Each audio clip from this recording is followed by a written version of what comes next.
Hey guys, അപ്പോൾ ഇന്ന് ഞാൻ നിങ്ങൾക്ക് വേണ്ടി കൊണ്ടുവന്നിരിക്കുന്ന മൂവി 2009 ഒരു ഡ്രാമ ത്രില്ലർ മൂവിയായിട്ട് പുറത്തിറങ്ങിയ ദി റോഡ് എന്ന് പറഞ്ഞിട്ട് വളരെ ഡിഫറെൻ്റ് ആയിട്ടുള്ളൊരു മൂവിയാണ് നമ്മളിന്ന് എക്സ്പ്ലെയിൻ ചെയ്യാൻ പോകുന്നത്. നമ്മുടെ ചാനൽ കാണുന്നവരാണെങ്കിൽ നിങ്ങൾക്ക് എന്തായാലും അറിയാം, സെക്കൻഡ് ഒറിജിൻ എന്ന് പറഞ്ഞിട്ട് ഒരു ത്രില്ലർ മൂവി നമ്മുടെ ചാനലിൽ തന്നെ നമ്മൾ ചെയ്തിട്ടുണ്ട്. ഭൂമിയിൽ വലിയൊരു അപകടം സംഭവിച്ചതിന് ശേഷം ഭൂമിയിൽ തനിച്ചായ ഒരു ടീച്ചറും പയ്യന്റെയും കഥ. അതുപോലെയാണ് ഇന്ന് നമ്മൾ കാണാൻ പോകുന്ന ഈ ഒരു മൂവിയും. ഫ്യൂച്ചറിൽ നമ്മുടെ ഭൂമിക്ക് എന്തൊക്കെയാണ് സംഭവിക്കുന്നതെന്ന് പല രീതിയിലുള്ള സിനിമകൾ നമ്മൾ കണ്ടിട്ടുണ്ട്. അതുപോലെ ഫ്യൂച്ചറിൽ ഭൂമി മൊത്തത്തിൽ നശിച്ച് മനുഷ്യന് ഭൂമിയിൽ ജീവിക്കാൻ കഴിയാത്തൊരവസ്ഥയിൽ ഒരച്ഛൻ തന്റെ മകനെ രക്ഷിക്കാൻ വേണ്ടി ശ്രമിക്കുന്നു. അതിൽ അവരെങ്ങനെ ഈ ഒരു ഭൂമിയിൽ തനിച്ച് ജീവിച്ചു, എന്തെല്ലാം പ്രശ്നങ്ങളാണ് അവർ നേരിട്ടത് എന്നെല്ലാം പറയുന്ന വളരെ ഇൻട്രസ്റ്റിംഗ് ആയിട്ടുള്ള ഒരു മൂവി. അപ്പോൾ ഈ ഒരു സ്റ്റോറിയിലേക്ക് പോകുന്നതിന് മുന്നേ നിങ്ങൾ ഈ ഒരു ചാനൽ ആദ്യമായിട്ടാണ് കാണുന്നതെങ്കിലും മറക്കാതെ ഒന്ന് സബ്സ്ക്രൈബ് ചെയ്ത് വെച്ചേക്കുക. അതേപോലെ തന്നെ അടുത്തുള്ള ആ ഒരു ബെല്ലൈക്കൺ കൂടി ഒന്ന് എനേബിൾ ചെയ്ത് വെച്ചേക്കുക. വേറെ ഒന്നും കൊണ്ടല്ല, ആ ഒരു നോട്ടിഫിക്കേഷൻ കിട്ടുന്നതിന് വേണ്ടി മാത്രമാണ്. അപ്പോൾ ഇനി എന്തായാലും നമുക്ക് നേരെ സ്റ്റോറിയിലേക്ക് പോവാം. ഈ ഒരു സ്റ്റോറിയുടെ തുടക്കത്തിൽ വളരെ സന്തോഷമായിട്ട് ജീവിക്കുന്ന ഒരു ഫാമിലി, അതിലാണ് നമ്മുടെ ഈ മൂവിയിലെ ഹീറോ ആയിട്ടുള്ള ജോൺ ഉള്ളത്. സത്യത്തിൽ ഈ ഒരു മൂവിയിലെ കഥാപാത്രങ്ങൾക്ക് പ്രത്യേകിച്ച് അങ്ങനെ പേരൊന്നുമില്ല, അതുകൊണ്ട് നമുക്ക് എന്തായാലും ഹീറോയെ ജോൺ എന്ന് വിളിക്കാം. അങ്ങനെ ജോണും തന്റെ ഭാര്യയും നല്ല സന്തോഷത്തോടെ തന്നെ ജീവിക്കുന്നു. അങ്ങനെ കുറെ മാസങ്ങൾക്ക് ശേഷം പെട്ടെന്ന് കാണിക്കുമ്പോൾ ഈ ഒരു സന്തോഷം ഇവിടെ വെച്ച് തന്നെ ഇല്ലാണ്ടാവാൻ പോവാണ്. എന്താണെന്നല്ലേ, ഒരു ദിവസം രാത്രി ജോൺ വീട്ടിലിരിക്കുന്ന സമയത്ത് പെട്ടെന്ന് വെളിയിൽ എന്തോ ശബ്ദമെല്ലാം കേട്ട് വെളിയിലേക്ക് വന്ന് നോക്കുമ്പോൾ നല്ല രീതിയിൽ കാട്ടുതീ ഇങ്ങനെ പടർന്നു പിടിക്കുകയാണ്. അതുപോലെ ഒരുപാട് പേര് അതിൽ മരിക്കുകയും ചെയ്യുന്നുണ്ട്. ഇത് കാണുന്ന നമ്മുടെ ജോൺ ആണെങ്കിൽ പെട്ടെന്ന് അവന്റെ ബാത്ത് ടബിൽ വെള്ളം ഇങ്ങനെ നിറയ്ക്കാണ്. ഒരുപക്ഷെ ഈ ഒരു വീടിനടുത്തേക്ക് തീ പിടിച്ചു കഴിഞ്ഞാൽ അതിൽ മുങ്ങി രക്ഷപ്പെടാൻ വേണ്ടി. അപ്പോൾ ജോണിന്റെ ഭാര്യ അടുത്തേക്ക് വന്നിട്ട്, ഹേയ്, നിങ്ങൾ എന്താ ഈ രാത്രി ചെയ്യാൻ പോകുന്നേ, ഇനിയിപ്പോൾ കുളിക്കാൻ പോവാണോ എന്നെല്ലാം ഇങ്ങനെ ചോദിക്കുമ്പോൾ, അതുപോലെ ജോണിന്റെ ഭാര്യയാണെങ്കിൽ പ്രഗ്നന്റ് കൂടിയാണ്. അപ്പോൾ തന്റെ കുട്ടീനെ കൂടി രക്ഷിക്കണം, അതിനു വേണ്ടിയിട്ടാണ് ജോൺ ഇപ്പോൾ ഇങ്ങനെയെല്ലാം ചെയ്യുന്നത്. അങ്ങനെ ജോണിന്റെ ഭാര്യ ആയാലും ജനാല വഴി പുറത്തേക്ക് നോക്കുമ്പോൾ ഈ ഒരു കാട്ടുതീ പടർന്നു പിടിക്കുന്ന ആ ഒരു കാര്യം നല്ലതുപോലെ കാണുന്നുണ്ട്. അങ്ങനെ പെട്ടെന്ന് ആ ഒരു സീൻ കട്ട് ചെയ്തിട്ട് അതിനുശേഷം എന്താണ് സംഭവിച്ചതെന്ന് നമുക്കറിയത്തില്ല. ഇപ്പോൾ നമ്മുടെ ജോണയുടെ അടുത്ത് നിന്ന് കണ്ണുറക്കാണ്. കാണുമ്പോഴത്തേക്കും ഒരുപാട് വർഷം കഴിഞ്ഞിട്ടുണ്ട്. കാരണം മുഖത്തെല്ലാം നല്ല രീതിയിൽ താടിയെല്ലാം വളർന്ന് മുടിയെല്ലാം വളർന്ന് ആ ഒരവസ്ഥ. അങ്ങനെ ജോൺ കണ്ണു തുറക്കുമ്പോൾ ജോണിന് അടുത്തായിട്ട് തന്നെ ചെറിയൊരു പയ്യനുണ്ട്. അത് വേറെ ആരുമില്ല, നമ്മുടെ ജോണിന്റെ മകൻ തന്നെയാണ്. അവന്റെ ഭാര്യ പ്രഗ്നന്റ് ആയിരുന്നല്ലോ, ആ ഒരു കുഞ്ഞാണിത്. അപ്പോൾ ജോണിന്റെ ഭാര്യയ്ക്ക് എന്ത് സംഭവിച്ചതെന്ന് നമുക്ക് ഇപ്പോഴും അറിയത്തില്ല. അപ്പോൾ ആ ഒരു ചെറിയ പയ്യനെ നമുക്ക് എന്തായാലും വില്ലെന്ന് വിളിക്കാം. അങ്ങനെ അത് കഴിഞ്ഞ് നമ്മുടെ ജോണും വില്ലും ഒരു ട്രോളി ഉണ്ട്. ആ ഒരു ട്രോളിയിൽ ഇവർക്ക് ആവശ്യമായിട്ടുള്ള സാധനങ്ങളെല്ലാം വെച്ചിട്ട് അതും തള്ളി അങ്ങനെ നടന്നു പോവാണ്. അപ്പോഴാണ് അവർ നടന്നു പോകുമ്പോൾ ചുറ്റുപാടും കാണിക്കുന്നത് സത്യത്തില് അന്ന് ആ ഒരു അപകടം നടന്നതിന് ശേഷം ഭൂമിയിൽ പല പല ദുരന്തങ്ങളും സംഭവിച്ച് ഭൂമിയിൽ മനുഷ്യന് ജീവിക്കാൻ പറ്റാത്തൊരവസ്ഥയായി. അതുകൊണ്ട് കൃഷിയോ മറ്റോ കാര്യങ്ങളോ ഒന്നും ചെയ്യാൻ കഴിയത്തില്ല. പകുതി മനുഷ്യരും മരിച്ചു പോയിട്ടുണ്ട്. അതില് അവിടെ ഇവിടെയായിട്ടെല്ലാം ജീവിച്ചിരിക്കുന്നവർ മാത്രമാണ് ഇപ്പോൾ ഭൂമിയിലുള്ളത്. അങ്ങനെ ജീവിക്കുന്ന മനുഷ്യരെ തന്നെ അവരെ രണ്ടായിട്ട് പിരിക്കണം. കാരണം വിശപ്പ് സഹിക്കാൻ കഴിയാതെ മനുഷ്യനെ തന്നെ കൊന്നു തിന്നുന്ന ഒരു കൂട്ടം മനുഷ്യര് അവർ വളരെ സ്ട്രോങ് ആയിട്ടാണ് നടക്കുന്നത്. രണ്ടാമത്തെ കൂട്ടം ഇവരെ പേടിച്ച് ഓടി നടക്കുന്ന സാധാരണ മനുഷ്യര്, അതും വീക്കായിട്ടുള്ള മനുഷ്യര്. അങ്ങനെയുള്ള ആ ഒരു മനുഷ്യര് നാടോടികളെ പോലെ ലോകം മുഴുവൻ ഇങ്ങനെ ചുറ്റി നടക്കും. എന്തെങ്കിലും കഴിക്കാൻ കിട്ടുമെന്നോ വസ്ത്രങ്ങൾ എന്തെങ്കിലും എവിടെ നിന്ന് കിട്ടുമെന്നോ എല്ലാം അന്വേഷിച്ച്. അതുപോലെയാണ് നമ്മുടെ ജോണും വില്ലും. പകൽ സമയത്ത് ആഹാരം വല്ലതും കിട്ടുമെന്ന് പല റെസ്റ്റോറന്റ്, ഹോട്ടല്, വലിയ മാളുകള് ഇവിടെയെല്ലാം നല്ലതുപോലെ അന്വേഷിക്കും. രാത്രി സമയമാകുമ്പോൾ സേഫ് ആയിട്ടുള്ള ഏതെങ്കിലും സ്ഥലത്ത് തങ്ങുകയും ചെയ്യുന്നു. അങ്ങനെ ഒരു ദിവസം രാത്രി തീയെല്ലാം കൂട്ടിയിട്ടിട്ട് ഇവരൊരിടത്ത് റെസ്റ്റ് ചെയ്ത് കിടക്കുന്ന സമയത്താണ് പെട്ടെന്ന് ആ ഒരു സ്ഥലം നല്ലതുപോലെ ചൂടാവുന്നു. എന്താണെന്ന് എഴുന്നേറ്റ് നോക്കുമ്പോൾ വീണ്ടും ആ ഒരു കാട്ടുതീയാണ്. അത് ഇവർ നിൽക്കുന്ന ആ ഒരു ഭാഗത്തേക്കാണ് തീ വരുന്നത്. ഇപ്പൊ അങ്ങോട്ട് ഉറങ്ങാനായിട്ട് കിടന്നതേ ഉള്ളൂ. അതിനു മുന്നേ അടുത്ത പ്രശ്നം, എന്തായാലും ഇവിടെ നിന്ന് രക്ഷപ്പെട്ട് പോയാലേ പറ്റൂ. അതുകൊണ്ട് ആ ഒരു ട്രോളിയും തള്ളിയിട്ട് സേഫ് ആയിട്ടുള്ള മറ്റൊരു സ്ഥലത്തേക്ക് അവരെങ്ങനെ പോവാണ്. അങ്ങനെ അത് കഴിഞ്ഞിപ്പോൾ ഒരുപാട് നടന്നിട്ട് അടുത്ത ദിവസം രാവിലെ ആകുമ്പോൾ ഒരു പഴയ വീട് അവർ കാണുന്നുണ്ട്. അതിനകത്ത് എന്തെങ്കിലും കഴിക്കാൻ ഉണ്ടാവുമെന്ന് വിചാരിച്ചിട്ട് രണ്ടുപേരും നേരെ അതിനകത്തേക്ക് കയറി നോക്കുമ്പോൾ ഒന്നുപോലും കഴിക്കാനില്ല. അങ്ങനെ വില്ലാണെങ്കിലും മറ്റൊരു ഭാഗത്തേക്ക് എന്തെങ്കിലും അന്വേഷിക്കാന്ന് പറഞ്ഞിട്ട് ഇങ്ങനെ നടന്നു ചെല്ലുമ്പോൾ ആ വീട്ടിൽ താമസിച്ചിരുന്നവർ കണ്ടല്ലോ, അവര് രണ്ടുപേരും തൂങ്ങി മരിച്ച അവസ്ഥയിലാണ് കാണുന്നത്. അപ്പോൾ വില്ല് ജോണിനോട് ചോദിക്കുന്നുണ്ട്, അച്ഛാ ഇവരെന്താ ഇങ്ങനെ ചെയ്തതെന്ന് ചോദിക്കുമ്പോൾ അവർക്ക് കഴിക്കാനായിട്ട് ആഹാരമില്ല, ഇനി അവർക്ക് ജീവിക്കാൻ വേറെ വഴിയില്ലാതെയാണ് അവരങ്ങനെ ചെയ്തത് എന്ന് പറയുമ്പോൾ വില്ല് ചോദിക്കും, അപ്പോൾ അച്ഛാ നമുക്കും കഴിക്കാനായിട്ട് ആഹാരമൊന്നുമില്ലല്ലോ, അപ്പോൾ നമ്മൾ ഇങ്ങനെയാണ് ചെയ്യാൻ പോകുന്നത് എന്നിങ്ങനെ ചോദിക്കുമ്പോൾ ഇത് കേൾക്കുന്ന നമ്മുടെ ജോണിന് എന്ത് മറുപടി പറയണമെന്ന് പോലും അറിയത്തില്ല. അപ്പോൾ ജോൺ നേരെ വില്ലിന്റെ അടുത്തേക്ക് വന്നിട്ട്, ഇല്ല മോനെ, നമ്മൾ ഒരിക്കലും അങ്ങനെ ചെയ്യാൻ പോകുന്നില്ല, നമ്മൾ ഈ അവസ്ഥ മറികടക്കും എന്നും പറഞ്ഞ് അവന്റെ കയ്യിലുള്ളൊരു തോക്കുണ്ട്. അതിലാണെങ്കിൽ 2 ബുള്ളറ്റ് മാത്രം. അതുമല്ല ആ ഒരു തോക്ക് എങ്ങനെയാണ് ലോഡ് ചെയ്യുന്നത്, അതെങ്ങനെയാണ് ഷൂട്ട് ചെയ്യുന്നത് എന്നെല്ലാം നമ്മുടെ വില്ലിന് പറഞ്ഞു കൊടുക്കാണ്. വേറെ ആരെയും കൊല്ലാൻ വേണ്ടിയിട്ടല്ല, ഇവരെങ്ങനെ അത് ഉപയോഗിച്ച് ഷൂട്ട് ചെയ്ത് മരിക്കണം എന്നുള്ള രീതിയിൽ. കാരണം മരിക്കണമെന്ന് വെച്ച് കഴിഞ്ഞാൽ അത് അവസാനത്തെ ഓപ്ഷനാണ്, വേറെ വഴിയില്ല എന്നുണ്ടെങ്കിൽ അങ്ങനെ ചെയ്യാൻ വേണ്ടിയിട്ട്. അങ്ങനെ കാണിക്കുമ്പോഴത്തേക്കാണ് വീണ്ടും ആ ഒരു പാസ്റ്റ് ഇങ്ങനെ കാണിക്കുന്നത്. ജോൺ അവന്റെ ഭാര്യയെ നല്ലതുപോലെ തന്നെ ജീവിക്കുന്ന സമയത്ത് ഇപ്പോൾ വെളിയിൽ കാണിക്കുമ്പോഴത്തേക്കും ലോകത്ത് ഒരുപാട് നാശനഷ്ടങ്ങൾ വന്നിട്ട് ഒരുപാട് മനുഷ്യരും മരിച്ചുപോയി. പക്ഷെ ജോൺ ആണെങ്കിലോ തന്റെ ഭാര്യനെ കുഞ്ഞിനെ സംരക്ഷിക്കാൻ വേണ്ടി അവനെ കൊണ്ട് കഴിയുന്നതെല്ലാം അവൻ ചെയ്യുന്നുണ്ട്. പക്ഷെ ഇപ്പോൾ വീട്ടിലുള്ള ആ ഒരു ആഹാരം വെച്ചിട്ട് എത്ര നാളിങ്ങനെ കഴിഞ്ഞു പോകുന്നു രണ്ടുപേർക്കും അറിയത്തില്ല. അങ്ങനെ ഇരിക്കുന്ന ഒരു ദിവസമാണ് ജോണിന്റെ ഭാര്യയ്ക്ക് പ്രസവ വേദന വരുന്നു. പക്ഷെ അവൾക്കാണെങ്കിൽ ഒരിക്കലും ഈ ഒരു കുഞ്ഞിനെ പ്രസവിക്കാനായിട്ട് താല്പര്യമില്ല. കാരണം ലോകം നശിച്ച് എല്ലാവരും മരിച്ചുകൊണ്ടിരിക്കുകയാണ്. ഈ ഒരു അവസ്ഥയിൽ ആ ഒരു കുഞ്ഞിനെ കൊണ്ടുവരണമെന്നാണ് അവൾ ഇങ്ങനെ പറയുന്നത്. പക്ഷേ ജോൺ ആണെങ്കിലോ ഒരിക്കലും അതിനെ സമ്മതിക്കത്തില്ല. ജോൺ പറയും, പ്ലീസ് എന്നോടൊപ്പം വാ എന്ന് പറഞ്ഞിട്ട് ആ ഒരു വീട്ടിൽ വെച്ച് തന്നെ ജോൺ തന്റെ ഭാര്യയുടെ പ്രസവം എടുക്കുകയാണ്. അതിൽ ജനിക്കുന്ന കുഞ്ഞാണ് വിൽ. അങ്ങനെ അതിനുശേഷം എന്താണ് സംഭവിച്ചതെന്ന് കാണിക്കുന്നില്ല, വീണ്ടും പ്രസന്റിൽ കാണിക്കുമ്പോൾ ജോണും വില്ലും ഒരു കാറിനകത്ത് പെട്ടെന്ന് എന്തോ ഒരു ശബ്ദം, ഒരു ട്രക്ക് വരുന്നത് പോലെ. ജോൺ അങ്ങനെ നോക്കുമ്പോഴത്തേക്കാണ് കുറെ ദൂരെയായിട്ട് ഒരു വലിയ ട്രക്കും അതിനുള്ളിൽ ഒരുപാട് ആളുകൾ ആയുധങ്ങളെല്ലാം ആയിട്ട് ഇങ്ങനെ വരുന്നുണ്ട്. ഇത് കാണുമ്പോൾ നമ്മൾ ജോൺ പെട്ടെന്ന് പേടിച്ചിട്ട് മറ്റൊരിടത്തേക്ക് ഇങ്ങനെ പോവാണ്. വേറെ ഒന്നുമല്ല, ഇവരെയാണ് നമ്മൾ നേരത്തെ പറഞ്ഞ ആ മനുഷ്യരെ തന്നെ കൊന്നു തിന്നുന്ന മനുഷ്യരെ. അതുകൊണ്ട് ഇവരുടെ കണ്ണിൽ പെടാതെ രണ്ടുപേരും കുറച്ച് ദൂരെയായിട്ട് പോയിട്ട് അങ്ങനെ കിടക്കാണ്.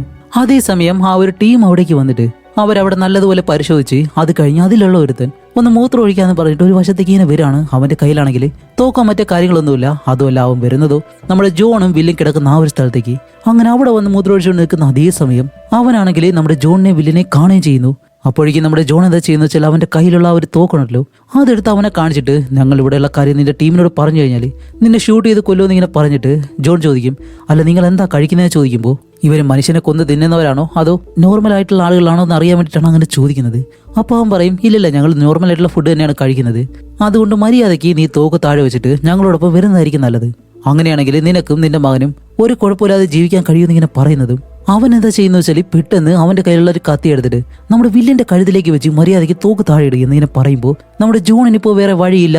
ജോൺ അങ്ങനെ അവനെ ഷൂട്ട് ചെയ്യാണ്. അങ്ങനെ അവൻ മരിച്ച് താഴെ വീഴുന്നതും ഇവർ ഷൂട്ട് ചെയ്ത ആ ഒരു ശബ്ദം കേട്ട് അവന്റെ ആളുകളെല്ലാം ആ ഒരു വശത്തേക്ക് ഓടി ഇങ്ങനെ വരുന്നു. അതേസമയം നമ്മുടെ ജോൺ ആണെങ്കിൽ വില്ലിനെ തൂക്കിയെടുത്ത് അവിടുന്ന് നല്ല വേഗതയിൽ ഓടാൻ തുടങ്ങും. അങ്ങനെ ഒരുപാട് ദൂരം ഓടി അവരിൽ നിന്ന് രക്ഷപ്പെട്ട് കുറച്ച് വെള്ളമുള്ളൊരു ഭാഗത്തേക്ക് വന്നിട്ട് വില്ലിന്റെ മുഖത്താണെങ്കിൽ നേരത്തെ കൊന്ന ആ ഒരാളുടെ ബ്ലഡ് ഉണ്ടായിരുന്നു. അതെല്ലാം നല്ലതുപോലെ കഴുകിക്കളയാണ്. അതുപോലെ വില്ലാണെങ്കിൽ നല്ലതുപോലെ പേടിച്ചുപോയി. അപ്പോൾ ജോൺ പറയും, വില്ല്, എനിക്കറിയാം ഞാൻ ചെയ്തത് വലിയ തെറ്റാണെന്ന്. പക്ഷെ നിനക്ക് എന്തെങ്കിലും സംഭവിച്ചു കഴിഞ്ഞാൽ ഞാൻ ഒരിക്കലും അടങ്ങിയിരിക്കത്തില്ല. അവരെല്ലാവരെയും ഞാൻ കൊല്ലും. അതുകൊണ്ട് അച്ഛൻ ചെയ്തത് ഒരിക്കലും ഒരു തെറ്റല്ല എന്നെല്ലാം വില്ലിനെ പറഞ്ഞിങ്ങനെ മനസ്സിലാക്കും. അങ്ങനെ വീണ്ടും പാസ്റ്റിലെ ആ ഒരു സീനിങ്ങനെ കാണിക്കുകയാണ്. ഇപ്പോൾ ജോണിന്റെ മകൻ ജനിച്ചിട്ട് ഒരുപാട് വർഷം കഴിഞ്ഞു. അവനാണെങ്കിൽ നല്ലതുപോലെ വളരുകയും ചെയ്തു. അതുമല്ല, ഇവരാണെങ്കിൽ ഉള്ള ആഹാരം വെച്ചിട്ട് എങ്ങനെയെങ്കിലൊക്കെയാണ് കഴിഞ്ഞു പോകുന്നത്. അപ്പൊ ജോണിന്റെ ഭാര്യയാണെങ്കിൽ അവനോട് പറയുന്നുണ്ട്, നമുക്ക് ചുറ്റുമുള്ള എല്ലാവരും മരിച്ചു പോവാണ്, അതുകൊണ്ട് നമുക്കും അതുപോലെ തന്നെ മരിച്ചു പോവാന്ന് പറയുമ്പോൾ ജോൺ ഒരിക്കലും അതിന് സമ്മതിക്കില്ല. ജോൺ പറയും, ഹേയ്, നമുക്ക് വേണ്ടി അല്ലെങ്കിലും നമ്മുടെ മകന് വേണ്ടിയിട്ടെങ്കിലും നമ്മൾ ജീവിക്കണം, അവൻ ഈ ഒരു ലോകത്തെ നമുക്ക് ജീവിപ്പിക്കണം എന്നിങ്ങനെ പറയുമ്പോൾ ജോണിന്റെ ഭാര്യ, ഹേയ് നിർത്ത്, അത്രയേ ഉള്ളൂ, ഈ ഒരു ലോകം ഇതോടെ അവസാനിച്ചു, ഇനി നമുക്കൊരിക്കലും ഇവിടെ ഇതുപോലെ ജീവിക്കാൻ കഴിയത്തില്ല. അതുകൊണ്ട് നിങ്ങൾക്ക് രക്ഷപ്പെടണമെന്നുണ്ടെങ്കിൽ ഇവിടെ നിന്ന് ബീച്ചിനടുത്തേക്ക് പോ. പക്ഷെ അവിടേക്ക് പോകണമെന്നുണ്ടെങ്കിൽ അതൊരിക്കലും സാധ്യമല്ല. അതുകൊണ്ട് ജോണിന്റെ ഭാര്യ ഒരു തോക്കെടുത്ത് അവന്റെ കയ്യിൽ കൊടുത്തിട്ടാണ് പറയുന്നത്, ഇതിൽ 2 ബുള്ളറ്റ് ഉണ്ട്, ഒന്ന് നിങ്ങൾക്കും നമ്മുടെ മകനും. ഒരു വഴിയില്ല എന്നുണ്ടെങ്കിൽ നിങ്ങളിത് യൂസ് ചെയ്യണം. ഞാനും എവിടെയെങ്കിലും പോയിട്ട് മരിക്കാൻ പോവാണ് എന്നും പറഞ്ഞ് അവസാനമായിട്ട് മകനെയും ജോണിനെയും നോക്കിയിട്ട് ജോണിന്റെ ഭാര്യ അവിടെ നിന്ന് ഇറങ്ങി പോകുന്നു. അതുകൊണ്ടാണ് നമ്മുടെ ജോൺ തന്റെ മകന് വേണ്ടിയിട്ട് ഒറ്റയ്ക്ക് ജീവിക്കാൻ തുടങ്ങുന്നത്. അതുപോലെ ഒരു സ്ഥലത്ത് നിന്ന് കഴിഞ്ഞാൽ എന്തായാലും ഇവർക്ക് ജീവിക്കാൻ കഴിയത്തില്ല. അതുകൊണ്ട് തന്റെ മകനെയും വിളിച്ച് ഒരു നാടോടിയെ പോലെ തന്റെ മകനെ രക്ഷിക്കാൻ വേണ്ടി അവർ യാത്ര ചെയ്യുന്നത്. അപ്പൊ ഇതാണ് സത്യത്തിൽ നടന്നത്. അങ്ങനെ അത് കഴിഞ്ഞ് വീണ്ടും പ്രസന്റിലേക്ക് വരുമ്പോഴത്തേക്കും രാത്രി സമയത്ത് ഇപ്പൊ ജോൺ എന്താ ചെയ്യുന്ന വെച്ചാൽ ഈ അഴുക്ക് വെള്ളം ഉണ്ടല്ലോ അത് നല്ലതുപോലെ തിളപ്പിച്ചിട്ട് അത് ക്ലീൻ ചെയ്തെടുക്കാൻ വേണ്ടി ഒരു പാത്രത്തില് പഞ്ഞി, കല്ല്, കാര്യങ്ങളെല്ലാം ഇട്ടിട്ട് അത് നല്ലതുപോലെ ക്ലീൻ ആക്കി എടുത്താണ് അത് കുടിക്കുന്നത്. കുട്ടിക്കാലത്ത് നമ്മൾ ഒരുപാട് സ്കൂളുകളിൽ ഈ കാര്യം ചെയ്തിട്ടുണ്ട്, ഒരുപാട് പഠിക്കുകയും ചെയ്തിട്ടുണ്ട്. അങ്ങനെ അത് കഴിഞ്ഞിട്ട് അടുത്ത ദിവസം ഇവരെല്ലാവരും ഇങ്ങനെ അന്വേഷിക്കുന്ന സമയത്താണ് ഒരു കൂൾ ഡ്രിങ്ക് ക്യാൻ ഇവർ കാണുന്നത്. അത് കാണുമ്പോൾ ഇവർക്ക് അത്രയും സന്തോഷം. നമ്മുടെ ജോൺ ആണെങ്കിലും പെട്ടെന്ന് അത് തുറന്ന് അതിൽ പകുതി കുടിച്ചിട്ട് ബാക്കി നമ്മുടെ വില്ലിന് കുടിക്കാനായിട്ട് ഇങ്ങനെ കൊടുക്കുന്നു.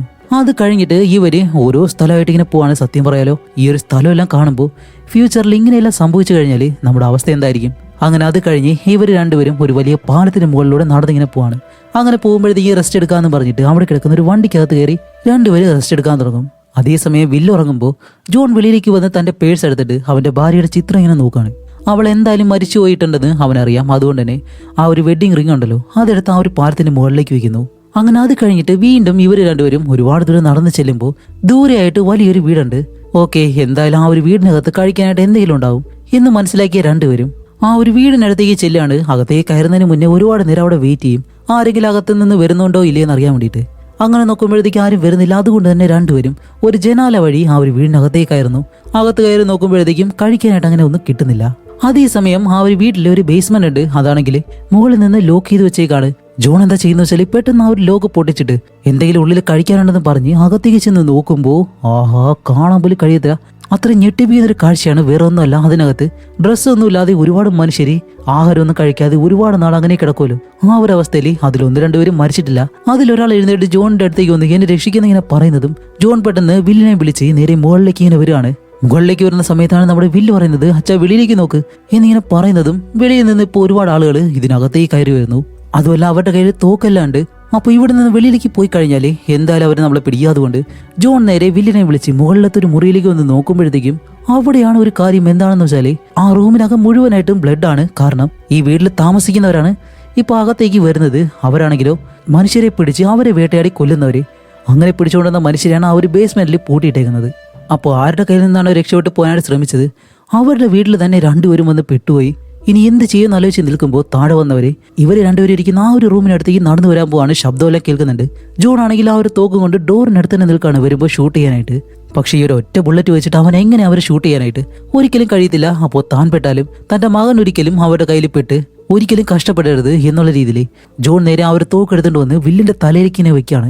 നമ്മുടെ വില്ലിനെ ഷൂട്ട് ചെയ്ത് കൊല്ലാൻ വേണ്ടി. അങ്ങനെ നിൽക്കുമ്പോൾ അതിലൊരാള് ആ ഒരു റൂമിനടുത്തേക്ക് നടന്നു വരുന്നതും പെട്ടെന്ന് ആ ഒരു ബേസ്മെന്റിൽ നിന്ന് രക്ഷപ്പെടാനായിട്ട് ആളുകൾ ശ്രമിക്കുന്ന ആ ഒരു ശബ്ദം കേട്ട് അവരെല്ലാവരും ആ ഒരു വശത്തേക്ക് ഓടി ഇങ്ങനെ ചെല്ലുന്നു. അങ്ങനെയാണെങ്കിൽ താഴെ എന്തായാലും ആളുകൾ ഉണ്ടാകത്തില്ല എന്ന് മനസ്സിലാക്കി ജോൺ നേരെ വില്ലിനെ വിളിച്ചിട്ട് അവർ വന്നുള്ളൊരു ജനാല വഴി അതുവഴി തന്നെ പുറത്തേക്ക് ഇറങ്ങിയിട്ട് ഓടാണ്. പക്ഷെ ഒരുപാട് ദൂരം ഓടാൻ കഴിയത്തില്ല. കാരണം അവർ മനസ്സിലാക്കി കഴിഞ്ഞാൽ പെട്ടെന്ന് ഇവരെ കാണാൻ കഴിയും. അതുകൊണ്ട് അടുത്തായിട്ട് കുറെ ചെടികളെല്ലാം ഇങ്ങനെ കൂടി നിൽക്കുന്നുണ്ട്. അതിനിടയിലേക്ക് ഇലകൾക്കിടയിലായിട്ട് ഇങ്ങനെ പതുങ്ങി കിടക്കാണ്. അതേസമയം ഈ ഒരു ബേസ്മെന്റിന്റെ ലോക്ക് ആരോ പൊട്ടിച്ചെന്ന് മനസ്സിലാക്കി അതിനകത്തുള്ള ആളുകളെല്ലാം തോക്കൊക്കെ ആയിട്ട് വെളിയിലേക്ക് വന്ന് നല്ലതുപോലെ ഇങ്ങനെ നോക്കാണ്. കയ്യിലാണെങ്കിൽ ബൈനോക്കുലർ എല്ലാം വെച്ചിട്ടുണ്ട്. ഇവരിപ്പോ പതുങ്ങി കിടന്നതുകൊണ്ട് രക്ഷപ്പെട്ടു. ഓടിയിരുന്നെങ്കിൽ എന്തായാലും അവരെ പിടിച്ചേനെ. അങ്ങനെ അവരായാലും ആരുമില്ലാന്ന് മനസ്സിലാക്കി അകത്തേക്ക് കയറി പോകുന്നതും ജോണും വില്ലും രാത്രി സമയം വരെ അതുപോലെ തന്നെ കിടക്കാണ്. അത് കഴിഞ്ഞിട്ട് ഇവര് രണ്ടുപേരും സേഫ് ആയിട്ടുള്ള സ്ഥലത്തേക്ക് വന്ന് തീയെല്ലാം കൂട്ടിയിരിക്കുന്ന സമയത്താണ് വില്ലൊരു കാര്യം ചോദിക്കുന്നത്, അച്ഛാ ഈ ഒരു മനുഷ്യർക്ക് എന്ത് പ്രശ്നം വന്നാലും മനുഷ്യനെ മാത്രം കൊന്ന് തിന്നാൻ പാടില്ല. അത് തെറ്റായിട്ടുള്ള കാര്യമാണ്. നമ്മൾ ഒരിക്കലും അങ്ങനെയൊന്നും ചെയ്യരുത് എന്നിങ്ങനെ പറയുമ്പോൾ ജോൺ പറയും, ഇല്ലല്ല നമ്മൾ ഒരിക്കലും അങ്ങനെ ചെയ്യാൻ പോകുന്നില്ല.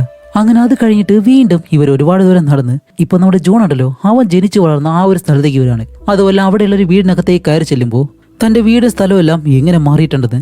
അതുമല്ല നമ്മുടെ വില്ലാണെങ്കിൽ വെളിയിൽ നിൽക്കുമ്പോൾ കുറച്ച് ദൂരെയായിട്ട് ഏതോ ഒരു പയ്യനെ കാണുന്നത് പോലെ വില്ലാണെങ്കിൽ ആ ഒരു പയ്യന്റെ പുറകെ ഓടിച്ചെല്ലുന്നതും അതിന് മുന്നേ തന്നെ നമ്മുടെ ജോൺ വന്നിട്ട് വില്ലിനെ അങ്ങനെ പിടിച്ചിട്ടാണ് പറയുന്നത്, ഏയ് വിൽ, നിന്നോട് ഞാൻ എന്താ പറഞ്ഞേ, അവിടെ നിൽക്കാനല്ലേ എന്നെല്ലാം പറയുമ്പോഴത്തേക്കും വില്ല് പറയും, ഇല്ല അച്ഛാ ഞാനൊരു പയ്യനെ കണ്ടു എന്ന് പറയുമ്പോൾ, എന്ത് ഒരു പയ്യനോ, അത് ഒറ്റയ്ക്ക് ഈ ഒരു സ്ഥലത്ത് ഒരിക്കലും അതിന് ചാൻസ് ഇല്ല, അത് നിനക്ക് തോന്നിയതായിരിക്കും എന്നും പറഞ്ഞിട്ട് അവനെ സമാധാനപ്പെടുത്തി വീണ്ടും ഇവർ രണ്ടുപേരും നടന്നിങ്ങനെ പോവാണ്.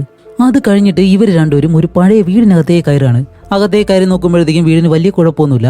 അതുമല്ല അവിടെയുള്ള ഒരു ബെഡ്ഷീറ്റ് എടുത്ത് മാറ്റുമ്പോഴത്തേക്കും അതിനകത്ത് മരിച്ചു കിടന്ന ഒരാളുടെ എല്ലും കൂടി മാത്രമേ കാണുന്നുള്ളൂ. അതുമല്ല അവിടെയുള്ള കണ്ണാടിയിൽ നമ്മുടെ ജോൺ നോക്കുമ്പോഴത്തേക്കാണ് ഒരുപാട് നാളായി അവന്റെ രൂപം കണ്ണാടിയിൽ തന്നെ കണ്ടിട്ട് അത് കണ്ട അവൻ നല്ല രീതിയിൽ ഷോക്ക് ആവുന്നുണ്ട്. കാരണം അവന്റെ ശരീരമെല്ലാം ഉണങ്ങി താടി മുടിയെല്ലാം നല്ലതുപോലെ വന്നിട്ട്. അങ്ങനെ അത് കഴിഞ്ഞിട്ട് രണ്ടുപേരും അവിടെ നിന്നും വെളിയിലേക്ക് ഇറങ്ങുമ്പോഴത്തേക്കും വെളിയിലാണെങ്കിൽ ഒരു ബങ്കറുണ്ട്. ഓക്കെ, അതിനുള്ളിൽ എന്തെങ്കിലും ഉണ്ടാവുമെന്ന് വിചാരിച്ച് ജോൺ നേരെ താഴേക്ക് ഇറങ്ങി നോക്കുമ്പോഴത്തേക്കാണ് അതിനകത്ത് ഒരുപാട് ഫുഡുണ്ട്. ഒരുപാട് നാളത്തേക്ക് ഇവർക്ക് കഴിക്കാനുള്ള ഫുഡ് അവിടെ സ്റ്റോർ ചെയ്ത് വെച്ചേക്കാണ്. അങ്ങനെ അത് നമ്മുടെ വില്ലിനെ വിളിച്ച് കാണിക്കുന്നതും രണ്ടുപേർക്കും നല്ല സന്തോഷമായി. ഒരുപാട് നാളുകൾക്ക് ശേഷമാണ് നല്ല ആഹാരം തന്നെ കഴിക്കുന്നത്, അതും വയറ് നിറച്ച്. അതുപോലെ ഇവർ എപ്പോഴും സഞ്ചരിച്ചുകൊണ്ടല്ലേ ഇരിക്കുന്നത്. ഇവിടെയാണെങ്കിൽ ഒരുപാട് ഫുഡ് ഉള്ളത് കൊണ്ട് ഇവിടെ തന്നെ താമസിക്കാന്നും പറഞ്ഞ് ഇപ്പൊ കുറച്ച് ദിവസമായിട്ട് ഇവർ ഈ ഒരു സ്ഥലത്ത് തന്നെയാണ് താമസിക്കുന്നത്. അങ്ങനെ ഇരിക്കുന്ന ഒരു ദിവസമാണ് പെട്ടെന്ന് ഈ ബങ്കറിന് മുകളിലായിട്ട് എന്തോ ഒരു ശബ്ദം കേൾക്കുന്നു. അച്ഛാ അതൊരു നായയുടെ സൗണ്ടാണ് എന്നിങ്ങനെ പറയുന്നതും ജോൺ പറയും, ഏയ് അങ്ങനെയാണെങ്കിൽ നമുക്ക് ഒരിക്കലും മുകളിലേക്ക് പോകാൻ കഴിയത്തില്ല, അതൊരു നായയാണെങ്കിൽ അതിനെ വളർത്തുന്ന ആളും എന്തായാലും കൂടെ ഉണ്ടാവും, അതുകൊണ്ട് എന്തായാലും നമുക്ക് ഇവിടെ നിൽക്കാൻ കഴിയത്തില്ല. അതുകൊണ്ട് മാക്സിമം ഫുഡും എടുത്തിട്ട് അവരെ കൊണ്ട് എത്ര ഫുഡ് എടുക്കാൻ കഴിയുമോ അത്രയും ഫുഡ് ഒരു ട്രോളിയിലാക്കി വെച്ച് അതും എടുത്ത് അവിടെ നിന്ന് നടന്നു പോവാണ്. അങ്ങനെ ഇവർ നടന്നു പോകുന്ന സമയത്താണ് ഇവരുടെ മുന്നിലായിട്ട് ഒരാൾ പതിയെ ഇങ്ങനെ നടന്നു പോകുന്നു. അങ്ങനെ മുന്നിലൂടെ കാണിക്കുമ്പോഴത്തേക്കാണ് അത് വയസ്സായിട്ടുള്ള ഒരാളാണ്. അതുമല്ല അയാളാണെങ്കിലും പുറകിലേക്ക് നോക്കുമ്പോൾ നമ്മുടെ ജോണും വില്ലും ഒരുപാട് നേരമായിട്ട് ഇയാളെ തന്നെ ഫോളോ ചെയ്ത് വരികയല്ലേ. അപ്പൊ അയാൾ പെട്ടെന്ന് തിരിഞ്ഞു നിന്നിട്ട്, ഏയ് നിങ്ങൾ എന്തിനാ എന്നെ ഫോളോ ചെയ്ത് വരുന്നത്, എന്റെ കയ്യിലാണെങ്കിൽ ഒന്നുമില്ല എന്ന് പറഞ്ഞിട്ട് അയാളുടെ കയ്യിലുള്ള ആ ഒരു കവർ എടുത്ത് താഴെക്കിടുന്നതും നമ്മുടെ ജോൺ പെട്ടെന്ന് വന്ന് അതെടുത്ത് തിരിച്ചിട്ട് കൊടുത്തിട്ടാണ്, ഇല്ലില്ല ഞങ്ങൾ നിങ്ങളെ ഫോളോ ചെയ്യല്ല, ഞങ്ങൾ ഈ ഒരു വഴിക്ക് തന്നെയാണ് നടന്നു പോകുന്നത്. അതേസമയം നമ്മുടെ വില്ലാണെങ്കിൽ അയാളൊരു വയസ്സായിട്ടുള്ള ഒരാളല്ലേ, അതുകൊണ്ട് മുത്തശ്ശനി വിശക്കൊന്നും പറഞ്ഞിട്ട് അവരുടെ കയ്യിലുള്ള ഒരു ഫുഡ് എടുത്ത് അയാൾക്ക് ഇങ്ങനെ കൊടുക്കാണ്. അതുമല്ല ഇയാളൊരു വയസ്സായിട്ടുള്ള ഒരാളായതുകൊണ്ട് തന്നെ ഇവർക്കൊരു കുഴപ്പവും സംഭവിക്കത്തില്ല എന്ന് പറഞ്ഞിട്ട് അയാളെ ഇവരോടൊപ്പം കൊണ്ടുപോകുന്നുണ്ട്. അങ്ങനെ അത് കഴിഞ്ഞിട്ട് രാത്രി രണ്ടുപേരും സംസാരിക്കുന്ന സമയത്താണ് ആ ഒരു മുത്തശ്ശനോട് ചോദിക്കുന്നത്, നിങ്ങൾക്ക് എത്ര വയസ്സായെന്ന് ചോദിക്കുമ്പോൾ 90 വയസ്സായെന്ന് പറയും. അപ്പോൾ ജോൺ പറയും, ഭാഗ്യത്തിന് നിങ്ങൾ ഞങ്ങളുടെ കണ്ണിലാണ് പെട്ടത്. മനുഷ്യനെ തിന്നുന്ന മറ്റു ചില കൂട്ടരുണ്ട്, അവരുടെ കയ്യിൽ പെട്ടു കഴിഞ്ഞാലേ നിങ്ങളുടെ കാര്യം കഴിഞ്ഞു. അപ്പോൾ അവർ മുത്തശ്ശൻ ചോദിക്കും, അല്ല നീ നിന്റെ മകനെ കൂട്ടി എവിടേക്കാ പോകുന്നതെന്ന് ചോദിക്കുമ്പോൾ ജോൺ പറയും, ഞങ്ങൾ കടൽക്കരയിലേക്കാണ് പോകുന്നത്. അവിടെ ചെന്ന് കഴിഞ്ഞാൽ രക്ഷപ്പെടാനായിട്ടുള്ള എന്തെങ്കിലും വഴി ഉണ്ടാവുമെന്ന് എൻ്റെ ഭാര്യ എന്നോട് പറഞ്ഞു. അതുകൊണ്ടാണ് ഇത്രയും നാൾ സഞ്ചരിച്ച് ഞങ്ങൾ അവിടേക്ക് പോയിക്കൊണ്ടിരിക്കുന്നത്. അല്ല വേണമെന്നുണ്ടെങ്കിൽ നിങ്ങൾക്ക് ഞങ്ങളോടൊപ്പം വരാമെന്ന് പറയുമ്പോൾ, ഇല്ല മോനെ, എന്നെ കൊണ്ട് ഒരിക്കലും അത് കഴിയത്തില്ല. ഞാൻ വയസ്സായിട്ടുള്ള ഒരാളാണ്. അതുപോലെ ഞാൻ പതിയെ സ്ലോ ആയിട്ട് മാത്രമേ നടക്കത്തുള്ളൂ. അതുകൊണ്ട് നിങ്ങൾക്ക് വളരെ ബുദ്ധിമുട്ടായിരിക്കും. അതുകൊണ്ട് അടുത്ത ദിവസം രാവിലെ തന്നെ ഞാൻ എവിടേക്കെങ്കിലും നടന്നു പോയിക്കോളാം, കുഴപ്പമില്ല. നിങ്ങൾ രണ്ടുപേരും സേഫ് ആയിട്ട് ആ ഒരു കടൽക്കരയിലേക്ക് ചെന്നെത്താൻ നോക്ക് എന്നും പറഞ്ഞിട്ട് ഇപ്പോൾ അടുത്ത ദിവസം കാണിക്കുമ്പോൾ ആ ഒരു അപ്പൂപ്പനാണെങ്കിലും അയാളുടെ വഴി ഇങ്ങനെ നടന്നു പോകുന്നു. ഇവരാണെങ്കിൽ ആ ഒരു കടൽക്കരയിലേക്ക് നടന്നു പോകുന്നു. അങ്ങനെ അത് കഴിഞ്ഞിട്ട് ഒരുപാട് ദൂരം നടക്കുമ്പോഴത്തേക്കാണ് ഇനിയിപ്പോൾ മഞ്ഞ് വീഴുന്ന കുറച്ച് സ്ഥലങ്ങളാണുള്ളത്. അപ്പോൾ ആ ഒരു വഴി ഒരു ട്രോളി തള്ളിക്കൊണ്ട് പോകാനായിട്ട് വളരെ ബുദ്ധിമുട്ടായിരിക്കും. അതുകൊണ്ട് രണ്ടുപേരും എന്താ ചെയ്യുന്നത് വെച്ചാൽ അവരുടെ ആ ഒരു ഫുഡും ട്രോളിയെല്ലാം ഒരിടത്തായിട്ട് സേഫ് ആയിട്ട് ഇങ്ങനെ ഒളിപ്പിച്ചു വയ്ക്കുന്നു. അത് കഴിഞ്ഞ് രണ്ടുപേരും നടന്നു പോകുന്ന സമയത്താണ് ഈ മഞ്ഞിലായിട്ട് ഒരുപാട് രക്തം ഇങ്ങനെ കിടക്കുന്ന ഇവർ കാണുന്നത്.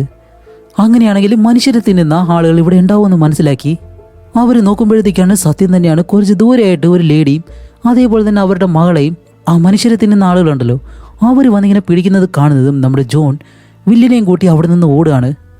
ഇത്രയും പ്രശ്നം അവിടെ നടക്കുമ്പോഴത്തേക്കും അതിനിടയിൽ മറ്റൊരു പ്രശ്നം എന്താണെന്ന് വെച്ചാൽ പെട്ടെന്ന് ഭൂമി കുലങ്ങാൻ തുടങ്ങാണ്. ആ ഒരു സമയത്ത് അവിടെ ഉണങ്ങി നിന്നിരുന്ന ഒരു വലിയ മരം ഇവരുടെ നേരെ ഇങ്ങനെ വീഴുന്നതും എന്തോ ഒരു ഭാഗ്യത്തിന് അതിന്റെ ഗ്യാപ്പിലായിരുന്നു രണ്ടുപേരും പെട്ടത്. അതുകൊണ്ട് ഇവർക്ക് രണ്ടുപേർക്കും വലിയ കുഴപ്പമില്ല, സേഫായിട്ട് വെളിയിലേക്ക് വന്നു. അങ്ങനെ അത് കഴിഞ്ഞ് കാണിക്കുമ്പോഴത്തേക്കും നമ്മുടെ ജോൺ ആണെങ്കിൽ ഇപ്പോൾ ഒട്ടും വയ്യ. കാരണം അവൻ ചുമയ്ക്കുമ്പോഴെല്ലാം വായിൽ നിന്ന് രക്തം വരുന്നുണ്ട്. വില്ലിനോ അത് കണ്ടിട്ട് സഹിക്കാൻ കഴിയുന്നില്ല. എന്നിരുന്നാലും തന്റെ മകനെ രക്ഷിക്കണമെന്ന് പറഞ്ഞ് ജോൺ ഇപ്പോൾ വില്ലിനെ കൂട്ടി അവിടെ നിന്ന് പോവാണ്. അങ്ങനെ അത് കഴിഞ്ഞ് ഇവർ രണ്ടുപേരും നടന്ന് ഇപ്പം ആ ഒരു ബീച്ചിനടുത്തേക്ക് എത്തുന്നതും അത് കാണുമ്പോൾ രണ്ടുപേർക്കും നല്ല സന്തോഷമായി. അതുപോലെ കുറച്ച് ദൂരെയായിട്ട് ഒരു വലിയ കപ്പൽ കിടപ്പുണ്ട്. അതിനകത്ത് ഇവർക്ക് ആവശ്യമായിട്ടുള്ള എന്തെങ്കിലും കാര്യങ്ങൾ ഉണ്ടാവുമെന്ന് പറഞ്ഞ് അത് കഴിഞ്ഞിട്ട് ആ കപ്പലിനടുത്തേക്ക് പോകുന്നതിന് മുന്നേ കുറച്ച് റെസ്റ്റ് എടുക്കാമെന്ന് പറഞ്ഞ് നമ്മുടെ വില്ലിനെ അവിടെ വെച്ച് കിടത്തി ചെറിയ ടെൻ്റെല്ലാം അടിച്ചിട്ട് ജോൺ എന്താ ചെയ്യുന്ന വെച്ചാൽ തൻ്റെ ദേഹത്തുള്ള ഡ്രസ്സെല്ലാം ഊരിക്കളഞ്ഞ് എല്ലാം അവിടെ തന്നെ വെച്ച് നേരെ കടലിലേക്ക് ചാടി ആ ഒരു കപ്പലിനടുത്തേക്ക് നീണ്ടിങ്ങനെ ചെല്ലുകയാണ്. അങ്ങനെ നമ്മുടെ ജോൺ അവിടെ നിന്ന് പോയതിന് ശേഷം ആരോ ഒരാൾ ഒരു കത്തിയുമായിട്ട് നേരെ ഇവരുടെ അടുത്തേക്ക് വന്ന് നമ്മുടെ വില്ലിൻ്റെ അടുത്തേക്ക് വന്നിട്ട് അവർ വെച്ചിരിക്കുന്ന ആ ഒരു ടെൻറ്റ്, ബാഗ്, ഡ്രസ്സ് ഇങ്ങനെയുള്ള എല്ലാ കാര്യങ്ങളും എടുത്തിട്ട് അവിടെ നിന്ന് പോവുകയും ചെയ്യുന്നു. അങ്ങനെ കടലിലേക്ക് പോയിട്ടുള്ള നമ്മുടെ ജോൺ ആണെങ്കിൽ ആവശ്യമായിട്ടുള്ള സാധനങ്ങളെല്ലാം എടുത്ത് തിരിച്ചു വരുന്ന സമയത്ത് അവിടെ നമ്മുടെ വില്ല് മാത്രം ഇരിക്കുന്നു. അടുത്തുള്ള ഒരു കാര്യവും കാണാനില്ല. എന്ത് പറ്റിയെന്ന് ചോദിക്കുമ്പോൾ അച്ഛൻ ഞാൻ ഉറങ്ങിക്കിടക്കുമായിരുന്നു. ആ ഒരു സമയത്ത് ആരോ ഒരാൾ ഇവിടേക്ക് വന്ന് എല്ലാ സാധനങ്ങളും എടുത്തുകൊണ്ട് പോയി. ഓക്കെ നീ വിഷമിക്കണ്ട, എന്തായാലും നമ്മുടെ സാധനം എടുത്ത ആള് അധിക ദൂരം എന്തായാലും പോയിട്ടുണ്ടാവത്തില്ല, ഇവിടെ അടുത്ത് തന്നെ കാണുമെന്ന് പറഞ്ഞ് വില്ലിനെ തൂക്കിയെടുത്ത് അവിടെ നിന്ന് നടക്കാൻ തുടങ്ങാണ്. നമ്മുടെ ജോണിനാണെങ്കിൽ ഒട്ടും വയ്യ. അങ്ങനെ ഒരുപാട് ദൂരം നല്ല വേഗതയിൽ ഓടി ചെല്ലുമ്പോഴത്തേക്കാണ് ഇവരുടെ സാധനങ്ങളിലായിട്ട് ആ ഒരുത്തൻ നടന്നു പോകുന്നതിനെ കാണുന്നത്. അപ്പോൾ ജോൺ പുറകെ വന്നിട്ട് ഈ മര്യാദയ്ക്ക് അവിടെ നിൽക്ക്, നീ എടുത്തോണ്ട് പോകുന്നതല്ല ഞങ്ങളുടെ സാധനമാണ്. അപ്പോഴേക്കും അയാൾ പെട്ടെന്ന് തിരിഞ്ഞു നിന്നിട്ട് എന്ത് നിങ്ങളുടെ സാധനമോ, ഇതിലെന്താ നിങ്ങളുടെ പേര് വല്ല എഴുതി വെച്ചിട്ടുണ്ടോ, എൻ്റെ കയ്യിൽ ഇതേ കത്തിയുണ്ടെന്നും പറഞ്ഞ് കത്തി ഇങ്ങനെ കാണിക്കുമ്പോഴത്തേക്കാണ് നമ്മുടെ ജോൺ പെട്ടെന്ന് അവൻ്റെ കയ്യിൽ തോക്കെടുത്തിട്ട് ദേ എൻ്റെ കയ്യിൽ തോക്കാണ് എന്നിങ്ങനെ പറയുന്നതും അവൻ ഇപ്പോൾ എന്ത് ചെയ്യണമെന്ന് അറിയത്തില്ല. അവൻ നല്ലതുപോലെ പേടിച്ചു പോയി. അപ്പോൾ അയാൾ പറയും, പ്ലീസ് സാർ എന്നെ ഒന്നും ചെയ്യരുത്, ഞാൻ നിങ്ങളുടെ മകനെ ഒന്നും ചെയ്തിട്ടില്ല, എനിക്ക് വേണമെങ്കിൽ ചെയ്യാമായിരുന്നു, പക്ഷേ എനിക്ക് ഈ സാധനങ്ങൾ മാത്രമേ വേണ്ടുള്ളൂ എന്നിങ്ങനെ പറയുമ്പോൾ ജോൺ പറയും, അതൊന്നും എനിക്ക് കേൾക്കണ്ട, എൻ്റെ സാധനങ്ങളെല്ലാം തിരിച്ചു കാണും പറഞ്ഞ് എല്ലാ കാര്യങ്ങളും അയാളുടെ കയ്യിൽ നിന്ന് വാങ്ങണം. അതുപോലെ അയാളുടെ ഡ്രസ്സ് എല്ലാം ഊരി വാങ്ങി ശരീരത്ത് ഒരു തൊണ്ട് ഡ്രസ്സ് പോലും ഇല്ലാതെ അയാളവിടെ നിർത്തും. കാരണം നമ്മുടെ ജോണിന് അത്രയും ദേഷ്യമുണ്ട്. അപ്പോൾ ഇത് കാണുന്ന നമ്മുടെ വില്ലിനാണെങ്കിൽ അതൊട്ടും ഇഷ്ടപ്പെടുന്നില്ല. വില്ല് പറയുന്നുണ്ട്, അച്ഛാ അയാൾ വിശപ്പ് കൊണ്ടായിരിക്കും ഇങ്ങനെയെല്ലാം ചെയ്തത്, പിന്നെ ഇതിന് ഇങ്ങനെയെല്ലാം ചെയ്യുന്നതെന്ന് ചോദിക്കുമ്പോൾ ജോൺ അതൊന്നും കേൾക്കാതെ നടന്നിങ്ങനെ വരികയാണ്. അയാളാണെങ്കിൽ അവിടെ അങ്ങനെ തന്നെ നിൽക്കുന്നു. അപ്പോഴും വില്ല് പറയുന്നുണ്ട്, അച്ഛൻ എന്താ ഇങ്ങനെയെല്ലാം പെരുമാറുന്നേ, ഇങ്ങനെയെല്ലാം ചെയ്തു കഴിഞ്ഞാൽ ആ മനുഷ്യനെ തിന്നുന്നവരും നമ്മൾ തമ്മിൽ എന്താ വ്യത്യാസം എന്ന് ചോദിക്കുമ്പോൾ ജോൺ പറയും, അതൊന്നുമല്ല വിൽ, എനിക്കിനിപ്പോൾ നിന്നോടൊപ്പം അധികം നേരം നിൽക്കാൻ കഴിയത്തില്ല, ഞാൻ എപ്പോൾ വേണമെങ്കിലും മരിച്ചു പോവാം. അതുകൊണ്ട് ഇനി മുതൽ നീ ഒറ്റയ്ക്ക് വേണം ജീവിക്കാനായിട്ട്. ഇതുപോലെ നീ മറ്റുള്ളവരെ സഹായിക്കാൻ നിന്ന് കഴിഞ്ഞാൽ ഒരിക്കലും നിനക്ക് ഈ ഒരു സ്ഥലത്ത് ജീവിക്കാൻ കഴിയത്തില്ല. അതുമല്ല അവൻ ചെയ്തത് എന്താണെന്നറിയോ, നമ്മുടെ കയ്യിലുള്ള സാധനങ്ങളെല്ലാം മോഷ്ടിച്ചുകൊണ്ട് പോയി.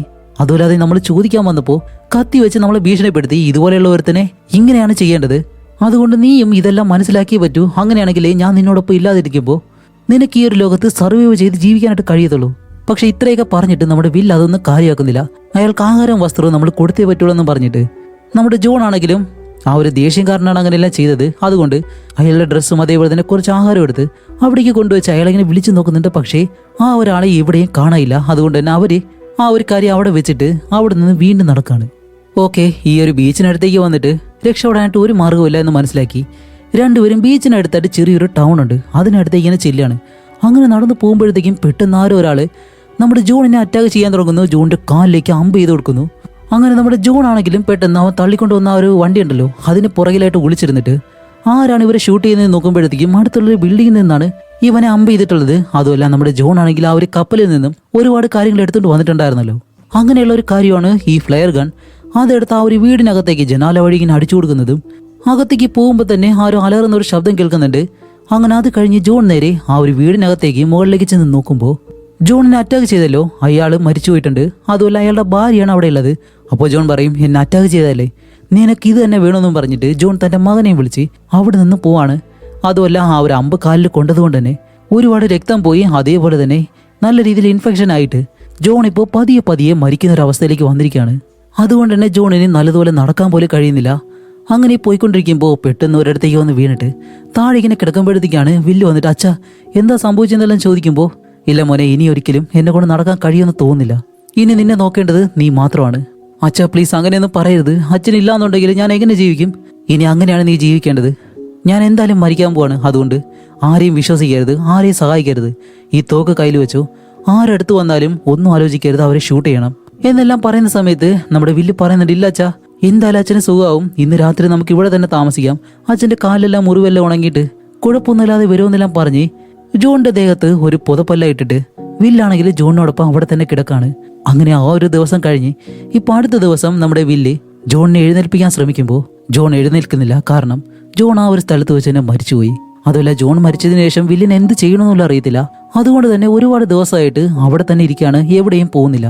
അവർ കൊണ്ടുവന്ന ആഹാരം തന്നെ അതെല്ലാം കഴിച്ച് അങ്ങനെ ദിവസങ്ങൾ കടന്നു പോകുന്നതും ഇപ്പോഴാണ് വില്ലിന് മനസ്സിലാവുന്നത് ഇവിടെ തന്നെ ഇരുന്ന് കഴിഞ്ഞാൽ ഒരിക്കലും അവന് ജീവിക്കാൻ കഴിയത്തില്ല എന്ന്. അതുകൊണ്ട് തന്നെ തൻ്റെ കയ്യിലുള്ള ഒരു ബാഗും എടുത്തിട്ട് അതിലാവശ്യമായിട്ടുള്ള കാര്യങ്ങളെല്ലാം എടുത്ത് ഇപ്പോൾ ജോണിന്റെ ശരീരം വിട്ട് അവൻ ഈ ഒരു ലോകത്ത് ഒറ്റയ്ക്ക് സർവൈവ് ചെയ്ത് ജീവിക്കാനായിട്ട് പോവാണ്. അങ്ങനെ ആ ഒരു ബീച്ചിന് സൈഡിലൂടെ വില്ല് ഒരുപാട് ദൂരം നടന്നു വരുമ്പോഴത്തേക്കും ഓപ്പോസിറ്റിൽ ഒരാൾ വരുന്നുണ്ട്. അയാളുടെ കയ്യിലാണെങ്കിൽ തോക്കല്ലാണ്ട്. അത് കാണുമ്പോൾ നമ്മുടെ വില്ല് എന്താ ചെയ്യുന്ന വെച്ചാൽ തൻ്റെ കയ്യിലുള്ള ആ ഒരു തോക്കെടുത്ത് അവന്റെ നെറുകിനെ ചൂണ്ടുമ്പോഴത്തേക്കാണ് അവന് മനകാതെ നിൽക്കുന്നു. അപ്പോൾ വില്ല് ചോദിക്കും, അടുത്തേക്ക് വന്നാൽ ഞാൻ ഷൂട്ട് ചെയ്യും. അല്ല നിങ്ങൾ നല്ലൊരാളാണോ, നിങ്ങൾ എന്താ കഴിക്കുന്നതെല്ലാം ചോദിക്കുമ്പോൾ, നീ എന്താണോ കഴിക്കുന്നത് അത് തന്നെയാണ് ഞാനും കഴിക്കുന്നത് എന്ന് അയാൾ പറയുന്നതും, അല്ല നിന്റെ അച്ഛൻ എവിടെ? എൻ്റെ അച്ഛനെ നിങ്ങൾക്ക് അറിയോ? നിന്നെ നിന്റെ അച്ഛനെ ഞങ്ങൾ കണ്ടിട്ടുണ്ട്. നീ എപ്പോഴും നിന്റെ അച്ഛനോടൊപ്പമാണ് നടക്കുന്നത്, എവിടെയെന്ന് ചോദിക്കുമ്പോഴത്തേക്കാണ് എൻ്റെ അച്ഛൻ മരിച്ചു പോയെന്ന് നമ്മുടെ വില്ലിങ്ങനെ പറയും. അപ്പോൾ അയാൾ പറയും, ശരി, നിനക്ക് വിശ്വാസം ഉണ്ടെങ്കിൽ ഞങ്ങളുടെ ഫാമിലിയിൽ ചേരുന്നോ എന്നിങ്ങനെ ചോദിക്കുമ്പോൾ വില്ലാണെങ്കിൽ ഓക്കെ എന്ന് പറഞ്ഞിട്ട് അയാളുടെ പുറകെ നടന്ന് ചെല്ലുമ്പോഴത്തേക്കാണ് ആ തോക്ക് വെച്ചിരിക്കുന്ന അയാൾക്ക് ഒരു ഭാര്യ, 2 കുട്ടികൾ, അതേപോലെ തന്നെ ഒരു നായയുണ്ട്. അപ്പോഴാണ് നമ്മുടെ ജോൺ അവന്റെ സ്വന്തം സ്ഥലത്ത് പോകുന്ന സമയത്ത് ഏതോ ഒരു പയ്യനെ കണ്ടെന്ന് പറഞ്ഞിട്ട് നമ്മുടെ വില്ല് പുറകെ ഓടുമ്പോൾ ജോൺ അവനൊന്നും തടയൂല. സത്യം പറഞ്ഞാല് ഈ ഒരു കൂട്ടത്തിലുള്ള പയ്യനെ കണ്ടിട്ടാണ് വില്ല് അന്ന് ഓടിപ്പോയിരുന്നത്. അതുമല്ലാതെ ഇവർ രണ്ടുപേരും ഒരു ബംഗാറിൽ നിൽക്കുമ്പോൾ ഒരു നായ വന്ന് കുരയ്ക്കുകയും ചെയ്തിരുന്നല്ലോ, അതും ഇവരുടെ ആ ഒരു നായയായിരുന്നു. അതുകൊണ്ടാണ് അവർക്ക് നമ്മുടെ ജോണിനെയും വില്ലിനെയും നല്ലതുപോലെ അറിയാവുന്നത്. അപ്പൊ ആ ഒരു ലേഡി പറയുന്നുണ്ട്, അന്നേ നിന്നെ കണ്ടപ്പോൾ എനിക്ക് നല്ല ടെൻഷൻ ഉണ്ടായിരുന്നു, നിനക്ക് എന്താവുമെന്ന്. പക്ഷെ എന്തായാലും ഭാഗ്യത്തിന് നീ എൻ്റെ അടുത്ത് തന്നെ വന്നു. ഇനി എന്തായാലും നീ ഞങ്ങളോടൊപ്പം ഞങ്ങളുടെ ഫാമിലിയായിട്ട് ജീവിക്കാൻ പോവാണ്. നമ്മുടെ വില്ല് എന്തായാലും ഈ ഒരു ലോകത്ത് പുതിയൊരു ഫാമിലിയോടൊപ്പം സർവൈവ് ചെയ്ത് ജീവിക്കാനായിട്ട് പോകുന്നു എന്നും കാണിച്ചുകൊണ്ട് ഈ ഒരു മൂവി ഇവിടെ വെച്ച് അവസാനിക്കുകയാണ്. ഇപ്പോൾ ഏറ്റവും പേടിപ്പെടുത്തുന്ന ഒരു കാര്യം എന്താണെന്ന് വെച്ചാൽ, ഈ മൂവി കാണുന്ന സമയത്തെല്ലാം ഞാൻ ചിന്തിച്ച ഒരേ കാര്യം, ഒരു പക്ഷേ നമ്മുടെ ഫ്യൂച്ചറിൽ ഇനി വർഷങ്ങൾ കഴിഞ്ഞു പോകുമ്പോൾ ഇതുപോലെ എന്തെങ്കിലും സംഭവിച്ചു കഴിഞ്ഞാൽ നമ്മുടെ ഫാമിലിക്ക് എന്താവും, നമുക്കെന്താവും? ഈ ഒരു മൂവിയിൽ കാണിക്കുന്നത് പോലെ തന്നെ അന്നും മനുഷ്യര് ആഹാരത്തിന് വേണ്ടിയും വെള്ളത്തിന് വേണ്ടി എല്ലാം വഴക്കിട്ട് പരസ്പരം കൊല്ലുന്നൊരവസ്ഥയാവും.